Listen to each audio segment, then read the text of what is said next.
Hello, my name's Bridget Duffy. Welcome, thanks for having us. I have the pleasure of introducing the next speaker.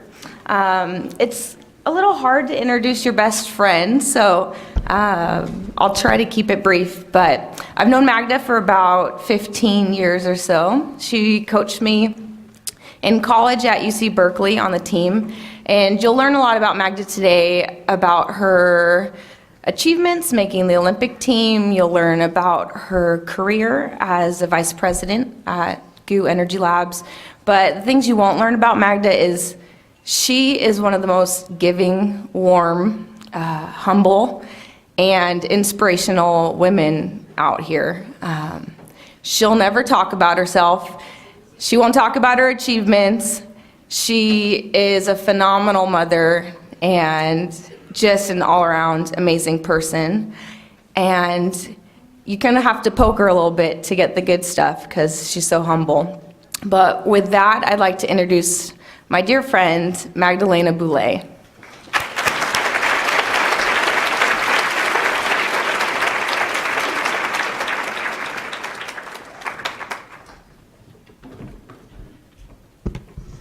Thank you, Bridget. This is really hard to follow, but I'll do my best. And I have to find the stool. Oh, there it is. Great. Well, I would like to start by saying thank you to Boise State University for giving me this opportunity, and also to the Andrews Foundation and Center for allowing me to share my story. It is really difficult for me to talk about myself. It's not an easy thing to do. I have a hard time just standing in front of you and telling you how great I am or how special I am, because I don't believe I'm particularly special. I do think that I'm relatively smart, but I'm not genius. I'm relatively talented, but I didn't just pick up my running shoes and gone to the Olympics. Everything that I have done up to this point in my life, I can truly just sum up by using just one word, and that's grit. And to begin, I would like to give you kind of a peek of what my day is like on a daily basis by showing you a little video, and I'll take you through a little bit of my history, where I came from, and how I got to here. So let's begin. So I'm Magda Boulet, and I have a degree in exercise physiology with emphasis on sports nutrition. I work for GU Energy Labs. It's a sports nutrition company out of Berkeley, California. And I'm an endurance athlete, and I try to fit it all into one day. So let's see what happens.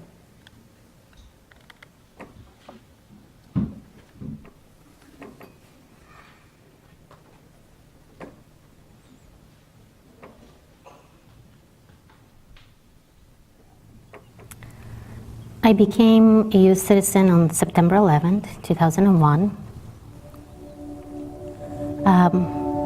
It's still, an experience that I have to take a little breath and talk about when I do try to remember that day. But it was just unreal. It just means so extra much to me.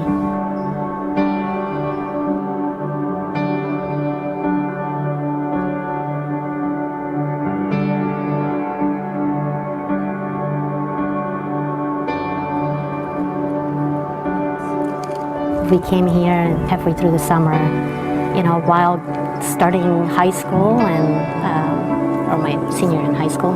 And, financially, my parents worried just a lot. Like, okay, so we're here, what's next? No jobs, there's a little bit of savings.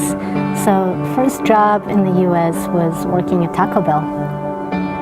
Naturally, I went out and I applied to every job that I saw available in our neighborhood, and Taco Bell needed help.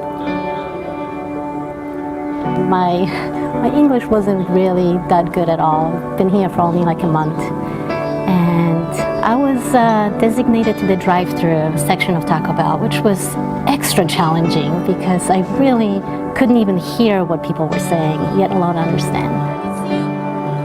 But I got through it. It was a lesson. I met a lot of friends, great friends, people that worked extremely hard. And I think it really, set me up for a future where, anything was possible. I looked at that experience as I can do anything. I can get up in the morning, go to swim practice, I can go to school, and I can go and work at Taco Bell after school, help out my parents. Yeah, I think you feel not just rewarding that you can do something like this, but invincible in a way. Yeah.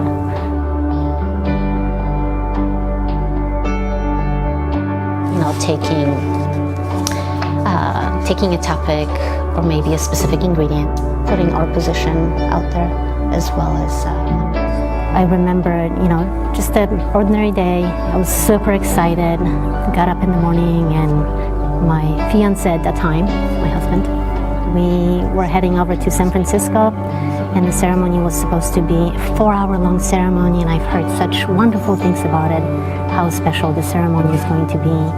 And it was in a federal building in San Francisco, and because I was so excited, we never turned the radio on. We drove to the city from Oakland, and I remember entering the building, and it was just chaos. People were talking and whispering, and you could just sense this uncertainty, in the building among people. And then, you overhear people saying, what happened to New York, what happened to the towers, and yeah, it's shocking. You're here to celebrate something so special, yet on the other side of the country, people are dying.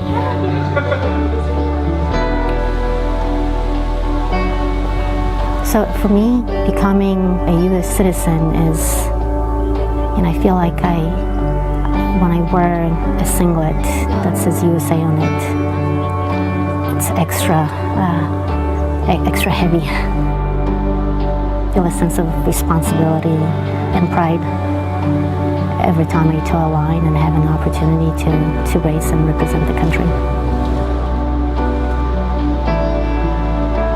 The opportunity to be a U.S. Olympian and to actually make the Olympic team in a country where, Olympic trials are extremely competitive, cycle after cycle. So many women can make the team, but only 3 get to go and represent the country. And for me to go from a small town in Poland and immigrate via Germany, and I went to college, went to Cal, never really thought about the fact that one day, I will get a chance to represent the United States of America as an athlete. It's an incredible honor and privilege to do something like this. And it continues to be, whether it's the Olympics or even trail races, when you go out there and, they announce that, this athlete is from the United States of America. It's very similar. It's an honor.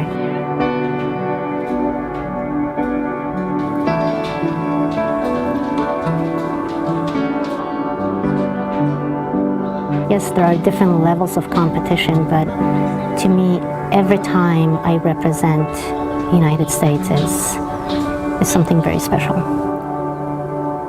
that I take it seriously.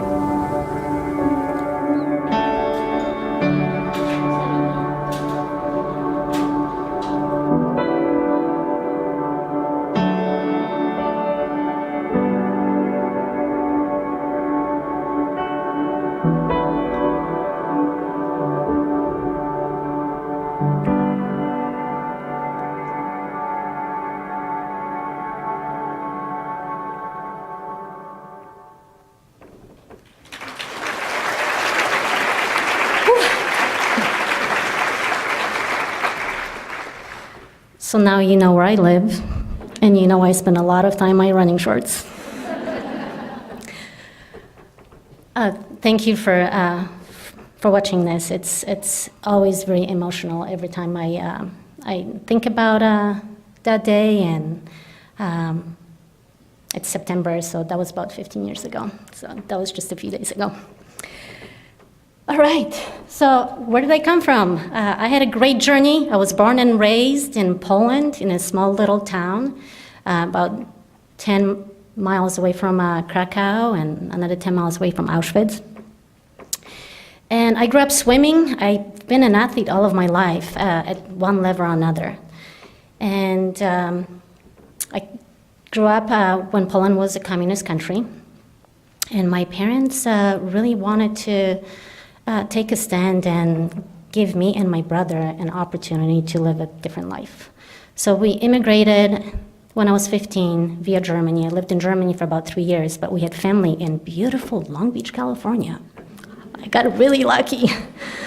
So at the age of almost 18, I landed in Long Beach and started my senior year of high school, and really quickly learned that I needed to complete 4 years of English and all the other requirements in order to go to college. So being an athlete that I signed up for a swim team, made some friends, ended up working at Taco Bell, and also went to night school to complete my 4 years of English. And ended up making friends with a girl that was on a cross-country team. And she tried to convince me to come and join the cross-country team. And I said, no way, I'm a swimmer, I've swum all my life. But I also looked for that, I was craving social environments and more friends. I was just making friends, so I joined. And something really special happened on my first run. I showed up in basketball shoes, because that's all I owned, and went on a 3-mile run, and very quickly realized that I really, really loved competing. There was something that went through my body, and I said, I want more of this, and something I never experienced in the past 10 years of being a swimmer. And I never looked back. That was the beginning of my passion for running. I can honestly say that all of my best friends and people in my life that I've met through running mean the world to me. Bridget is one of them, so is my husband, and a lot of my mentors. I've met them because I took that first step. And my job too. So I ended up going to a community college because I also learned in high school that if I run faster, I could possibly get a scholarship and someone could pay for my education.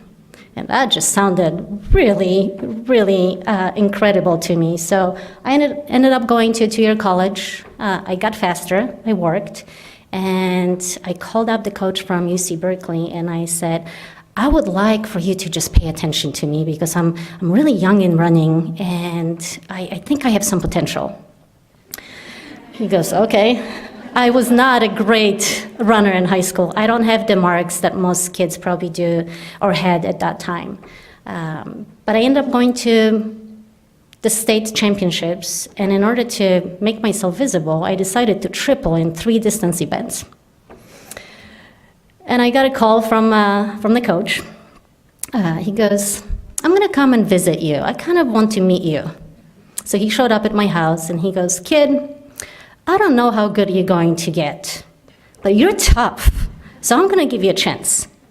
And that's how I ended up going to UC Berkeley. I knew I really wanted to go there. I've never been to Berkeley, but I loved the idea of great education. And I spent the next 3 years competing and studying at UC Berkeley. I ended up going and qualifying for NCAA championships, and I remember I was still a pretty young runner at that time. I was only in my maybe 5th year of running total. I finished second at the NCAA championship, and I looked at my coach and I said, what now? I'm just getting started. I feel like there's a lot more that I can do. It's really a sad moment as a senior athlete when you run your last race, and really the opportunities for distance runners are just not quite there. Not in 1997, and that's when I graduated. Opportunities to become a professional, to make a living of running just didn't exist, yet alone the support that athletes need to transition from being a student athlete to professional running. But I listened to my gut, I took some risk, and I decided to go back to, working 2 part-time jobs and pursuing my running. I wanted to see how good I could get. Well, I struggled a lot. I struggled because it's really difficult to live in a Bay Area when you have 2 part-time jobs and you're trying to train full-time. So I decided that best solution would be to go back to grad school because I was really afraid to face the failure that might happen if I train full-time, dedicate all my time to this, and I don't make the Olympic team. It's something that is unconventional. Even my own parents didn't really treat my passion for running as a job. It was more a hobby, and it was a difficult time to make that decision to keep pursuing it and chasing that goal. I ended up taking a full-time position eventually at a local company at GU Energy Labs. That was in 2000. Again, that was about 16 years ago. And it was right there where I really was inspired by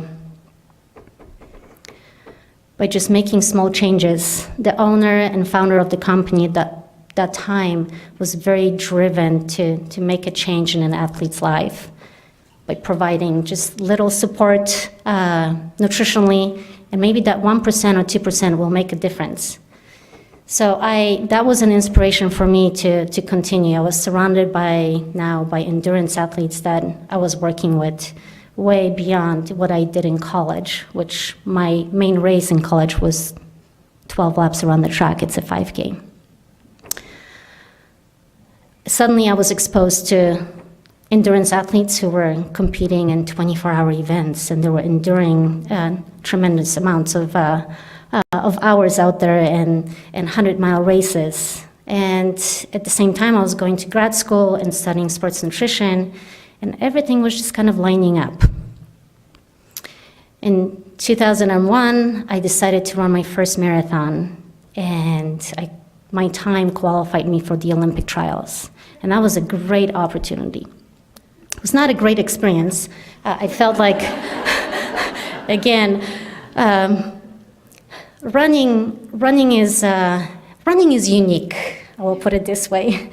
It's a sport that rewards consistency and hard work over time.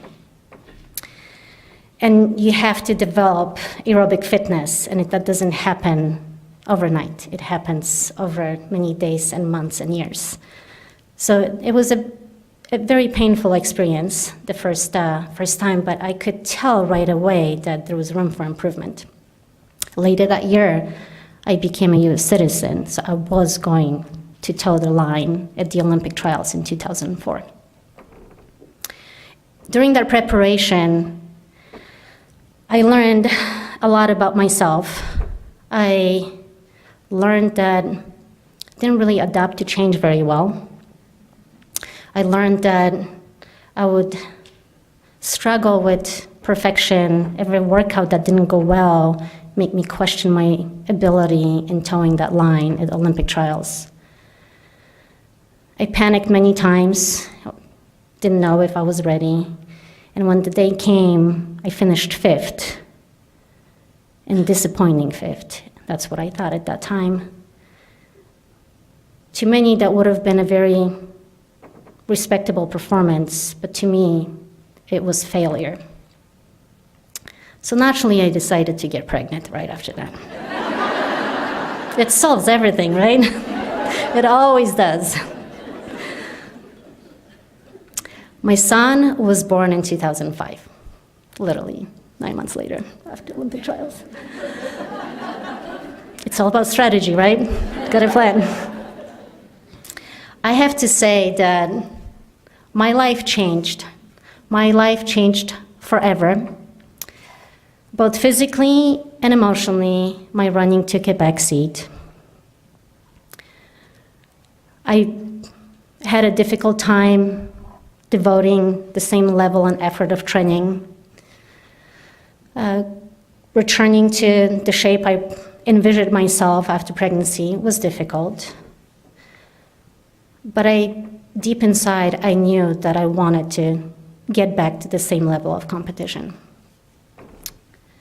I learned from my son a lot about being a runner, more so than what I learned from being a mom, or very different.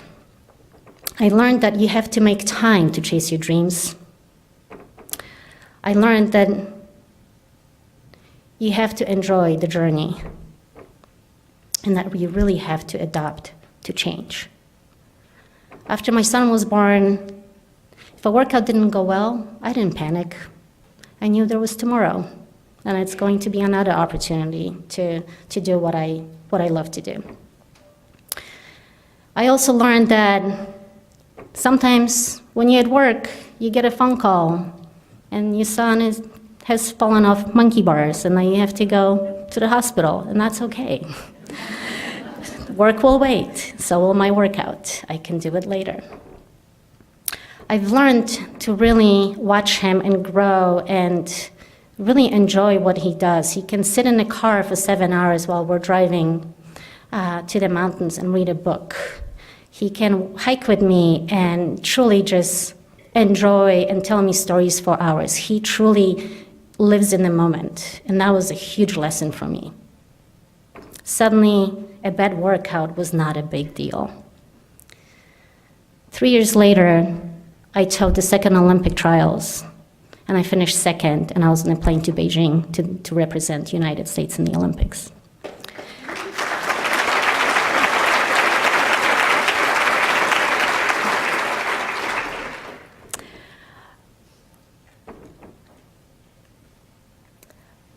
My experience, I was supposed to switch to this.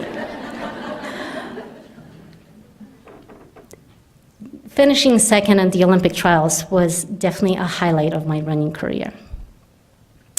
I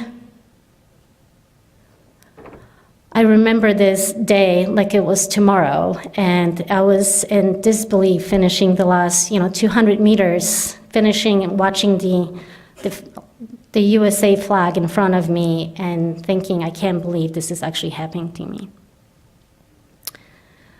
A month later, I was on a plane to the Olympics, and in the Olympic Village, I was taking a ride on a bus to the training center, and I got up, and in front of me, a seat had a metal rod and went into my knee cap. And I lost range of motion in my knee. I started the race, and I had a very disappointing Olympic race. That was really heartbreaking. It took me 10 years to get there. And suddenly that opportunity to show what you can do just floats away. I went home, got my kayak, took my son to Tahoe, and reflected on my experience or my last 10 years in the sport. And next year, I set personal records in all of my events. I was determined that this was not over. This was just one chapter in my journey. And I loved this too much to quit just because it didn't work out.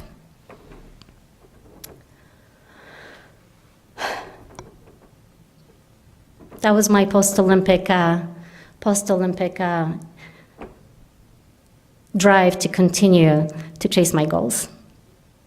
And it just never stopped. It never stopped. I feel like we all have dreams that are of different levels, different shapes and sizes, and there is always going to be an opportunity to chase another dream.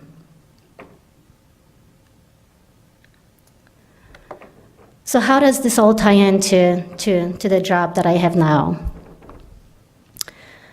I've been at GU since 2000, so that's 16 years now. I started as a really, really young research assistant. I grew and evolved with the company and helped shape the core values that we currently have that dictate everything that we do. I feel like I grew up at this company. I've learned from the athletes that I currently work with at any level. And it has contributed to who I am today. It has allowed me to really shape the dreams that I've had before, that I will set in the future. And again, it has allowed me to meet some incredible people that inspire me on a daily basis. And those are our core values at Good Energy Labs. But more importantly, I work in an outdoor industry. As you can tell, about 12% of women in the outdoor industry are represented by women. Companies that are about 20 million or larger. It gets worse in smaller companies. Only 10% of women represent those companies. So here's an opportunity for all of us to be part of the change. In 2015, REI CEO took a stand and decided and started recruiting different companies to make a change and support innovation and opportunities for women in the industry that I work. My CEO signed a pledge and committed to that as well. I am the first VP at my company, female VP, and we hope to grow that moving forward. It will make a huge difference, and we can all contribute to that.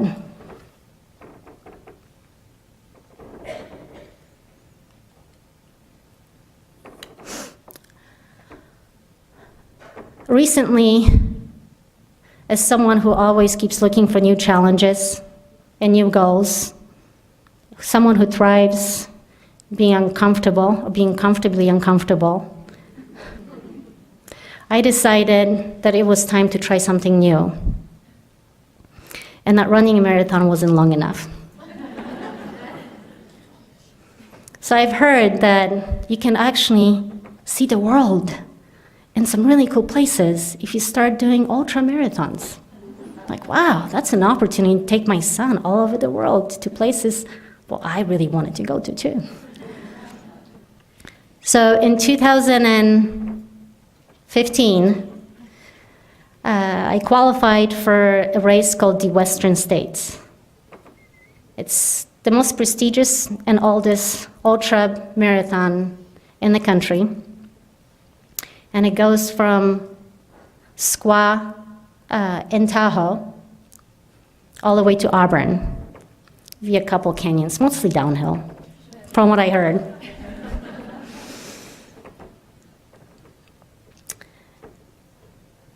I probably spent over a year training for this race and transitioning from running marathons to really enjoying being on trails. It was an eye-opener.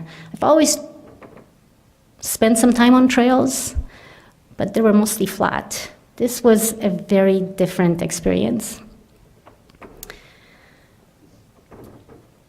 I showed up to that race really intimidated, not only by the distance, but also heat and humidity and the elevation change. You climb about 20,000 feet, which, coming from my background, I couldn't really understand what that meant. And you run through canyons that get over 100 degrees hot. For me, that was not only a challenge, but a proof of what I now can really show I do for work. It's an opportunity to really combine everything I've learned, everything I've practiced, and put it to work. This is my testing field. This is where I get to showcase what I've been doing for the past 10, 20 years. But it's also an opportunity to really practice what I preach, which is having grit, enduring something over hours and hours. This is where I get inspired. The more challenging it gets, the more fun it is for me. I towed the line of this race, and I went off course. I got lost for a little bit, which happens in ultra running races. Got back on track, and I was able to finish first in this race, in my first ultra. And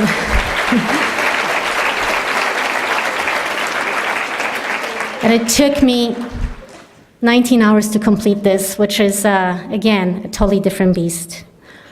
This year, I figured that it would be fun to do something more challenging, and that's running around Mont Blanc, all in one shot, over 30,000 feet of climbing, which is, I think, more than Mount Everest. And I finished 5th, and it was in 28 hours, being awake.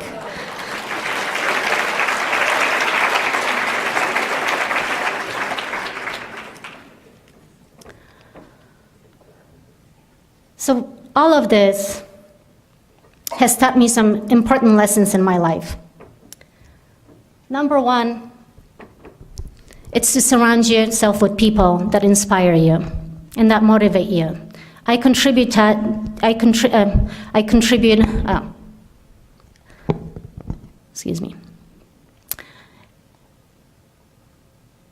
All the people in my life, my support team, that's my family, my coaches, my coworkers who I spend most of my time with, are the reason why I get out the door every morning. Setting big goals, big passionate goals, is what drives that. But remember that you have to have smaller goals that are achievable to get you there. One of the most important lessons is knowing that when something goes wrong, and something always goes wrong, you have to remember to ask yourself, am I going to give up, move on, set another goal, or am I going to keep going? Strive for it, no matter what. Are you looking for the easy way out, or are you looking for solutions? And you have to have grit. That is something that I try to teach my son, which is extremely difficult to teach. I don't have the answer how to teach grit, but I know what it is. And hopefully through showing an example, I might have a chance to teach him that. So what is grit? It's not the effort that I put out. It's not doing my best. It's never giving up. It's not giving up on your goals, staying focused on what you committed yourself to doing. It's working towards them even when things don't go according to your plan.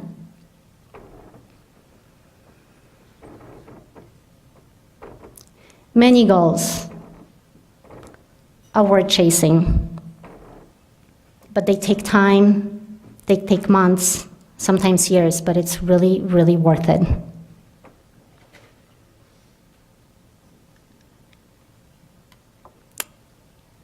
Thank you. Thank you for giving me the opportunity.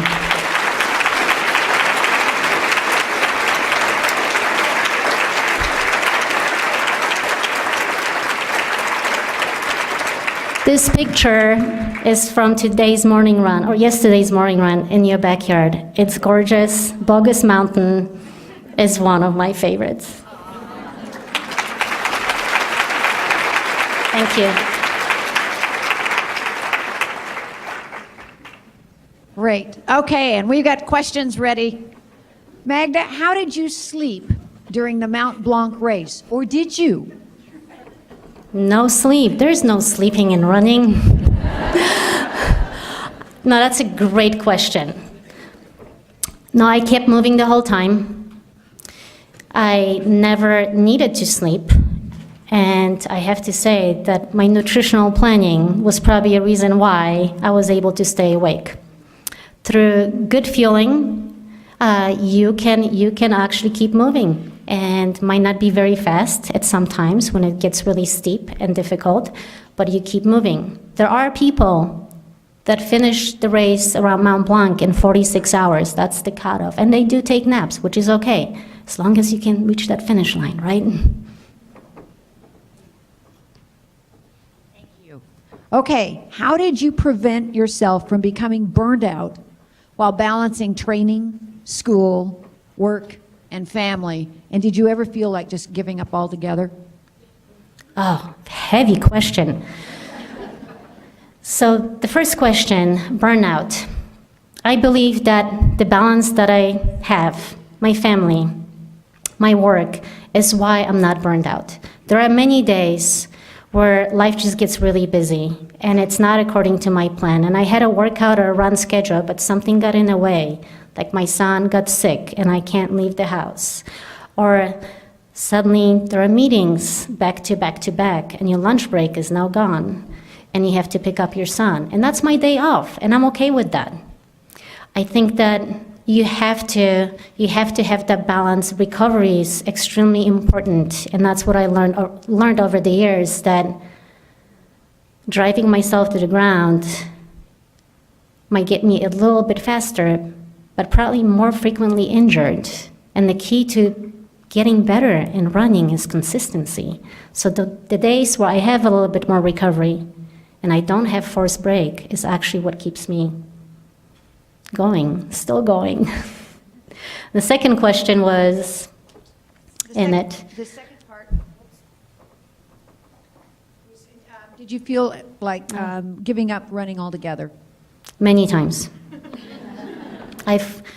I'll give you a really, I remember this because I was sitting on a couch. I got hurt. It was October of 2007. In 2008, I ended up running Olympic trials. But in 2007, I had an injury in my foot where I came home one day and I said, I think this is it. My body cannot take this anymore. And I think I need to just walk away. And I sat on a couch and I cried. And my husband came up to me. He goes, how about we just take a few weeks off and maybe you can just rest and recover, and then we can think about the future. That was in October. In April of 2008, I made the Olympic team. So I've had plenty of these moments where I just, you get cut in a moment, and you have to take a step back and look at the big picture. I love running too much to give it up. I want to be 100 years old and still be able to move. So what do you think about while you're running for 19 hours? Honestly, I picture my son at the finish line giving me a high five. I reflect on the relationships. I think about how grateful I am to move forward and that I can actually do this, that you can train your body to do something like this, which I never believed before. I sometimes question whether I'm crazy or not. I think of my meals, the meals that I get to eat right after. There is a lot of time to think, but there is also plenty of time to just enjoy and be in a moment. And the places that I get to now compete and train are just spectacular. And there's always just this gratitude that I get to do this. I get to do this as one of my jobs. So what future ultra runs do you currently have planned, and what is your ultimate race? Wow. Well, Mont Blanc is the largest ultra race in the world. So finishing fifth, naturally I would like to figure out how to get better on that course, which is extremely difficult because I live in California at sea level, and I have to get very creative. There is definitely art and science to training, and I have to, having challenges along the way is what I love to do, or what I love to solve. So coming back to Mont Blanc in the future would be my dream, and improving on what I've done. I also would like to do Mount Fuji. There are plenty of mountains around the world to cover. More than anything, I would like to take my son to these places and show him the world. If there is an ultra race somewhere where I haven't been, I'm expected to sign up for it. So in endurance sports, athletes, they talk about the beast. And can you describe your exercises in dealing with the beast? I'm assuming that that's kind of that wall that people hit.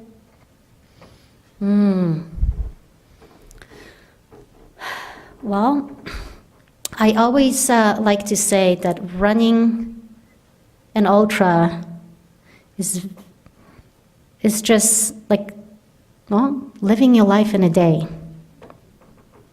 You go through many ups and downs in a race. With races that are 100 miles, you've got plenty of time to have ups and downs. But knowing how to work through them is really critical. It's what gets you to the finish line. I'm still a very young ultra marathoner, and I've had some difficult moments, and I've had some just wonderful. My first experience with the 100-mile race was a very positive race, and I know this is not going to happen every single time. So knowing how to work through it and really digging really deep and knowing why you're doing this and how much you love doing it. You signed up for it.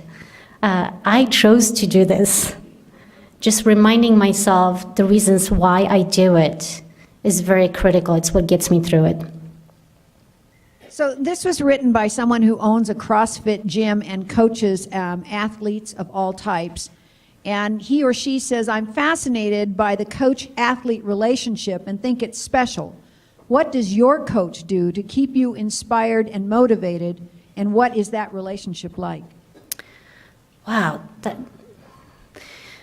This presentation is definitely not long enough to mention everyone that has made a difference in my life. I only had 40 minutes. My coach's name is Jack Daniels. He's got an awesome name.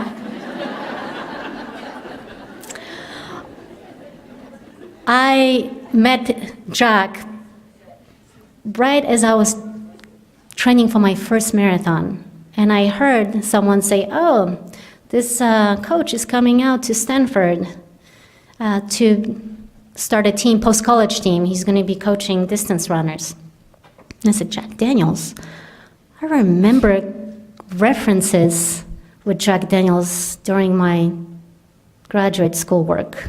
Like, is this the same Jack Daniels that did research on altitude training?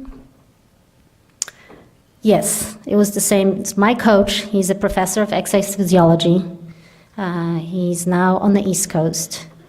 And I can honestly say the reason why I love running so much is because of him. The reason why I feel that I can do this for the rest of my life is because his philosophy towards coaching and training has a very long-term approach versus how much I can get out of you in 4 years. It's a very different approach.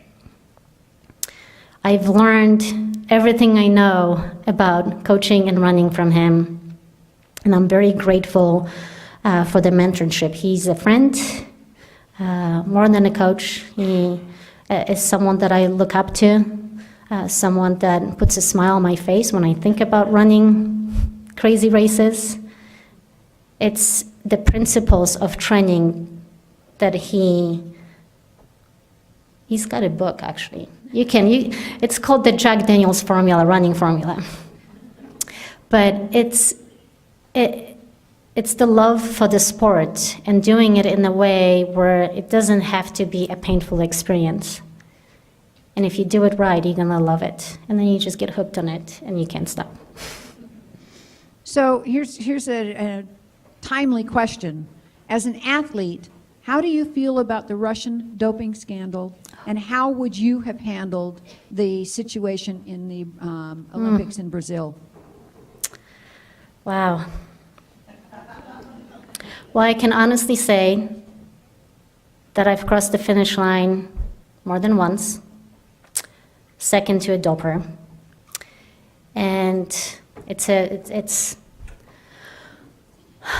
very tough question because I tend to have high standards. And for me, the lifetime suspension is the way to go. So I know there are probably some innocent people that have accidentally taken substances that they didn't know. But in this world, we know what we put in our bodies. We should know we have that choice. And we're not going to solve this problem overnight, but it happens because there's a lot of money on the line. So one way I would like to see is for our race directors to stop inviting former dopers. That's the first step. Or don't give them an opportunity to win money at races. It's an honor and a privilege to show up to a race. And this is going to take a long time to fix. Rio is not the first Olympics that this has happened. This happens in every sport, especially when there's money on the line. So, you can tell that there are some runners in the crowd because they're getting very specific about information that they want you to share. Which device do you use to track your miles and your heart rate? And wow. That is a very difficult question for me. So as you can tell, I'm very old school. I have a Timex watch that doesn't have any GPS. I ran with a heart rate for about 10 years. I've been in this sport since 1994. It's a long time. I listen to my body more than anything these days. Priorities in my life is to feed my son before I get out the door versus put my heart rate monitor on these days. Now, that doesn't mean that I don't believe in it. Is I am at this stage of my running career that I do it for pure joy. And when I did train for the Olympics, when my training was a lot more rigid and a lot less flexible, I used a heart rate monitor. It was before the GPS watches, but I do have a Sunto watch that I track my elevation and vertical, which is something that is more specific to what I do now. And that is as far as I go. well, I have one more along that line that I'm sure a lot of people are wondering in today. You're a performance athlete. Do you eat meat? I am in Boise, right? No, I'm a vegetarian. For sustainability reasons, I eat fish, lots of eggs, and get creative to combine my protein in many different ways, but I do not eat meat. So a lot of people are interested in, you called it goo Yes. in your company, and they wanted to know if you brought samples. So do you want to tell us about, I should you want to tell us about your company? Yes. So Goo Energy Labs is a company that was founded in 1993. And it started with a challenge. It started, the founder's daughter wanted to do ultra marathons and had a hard time, difficult time digesting food fast enough in order to fuel her through 100-mile races. So the founder is a biochemist, and actually worked, you guys probably know because you're from Boise, there was a power bar plant here that recently closed, but he was one of the original scientific formulators for power bar, along with his partner.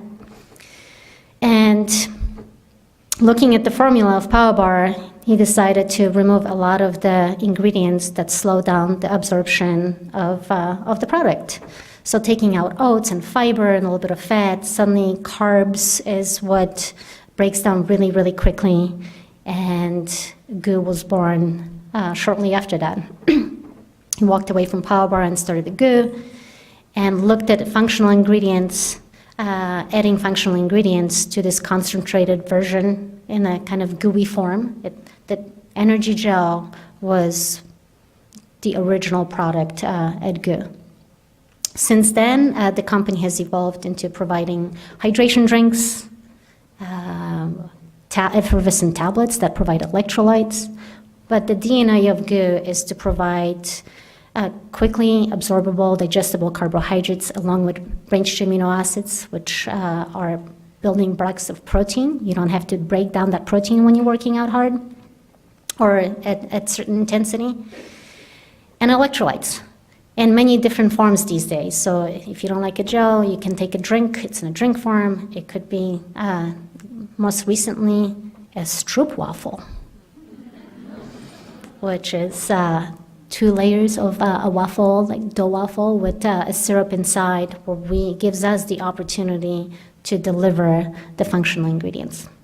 So I work in product development. I have the pleasure of working with my team from concept to launch on many different products. Not all of them make it to the market, but we need to go to all these races and test. That's the most important part.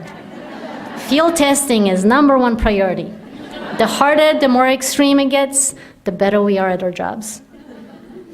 So you've talked kind of around this, but specifically, how would somebody, if they wanted to do a 100-mile race, how would they train for that? Well, it will depend on their background, obviously. If someone has never run before, it might take a little bit longer to make the transition. But you start with hiking.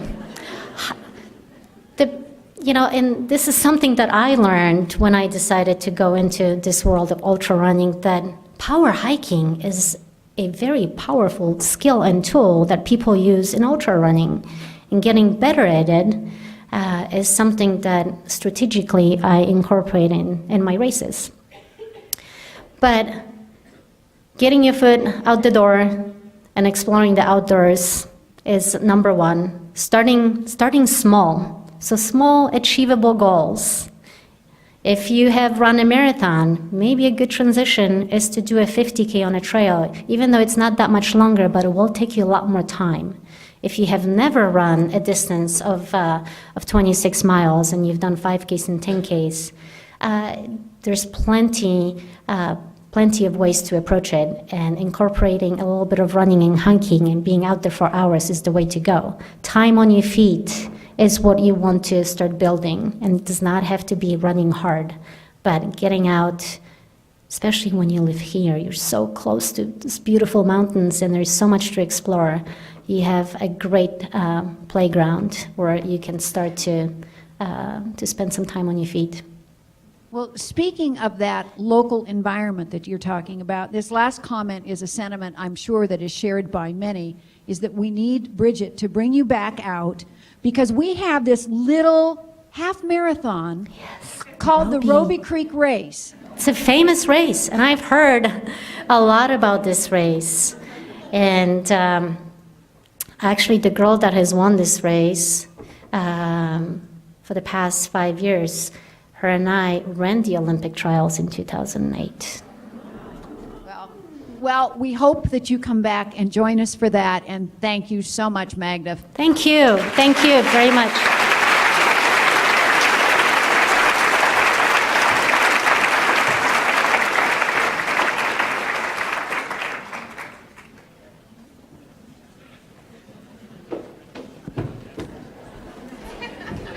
Okay, you've got a 20-minute potty break. We'll see you back here at 3.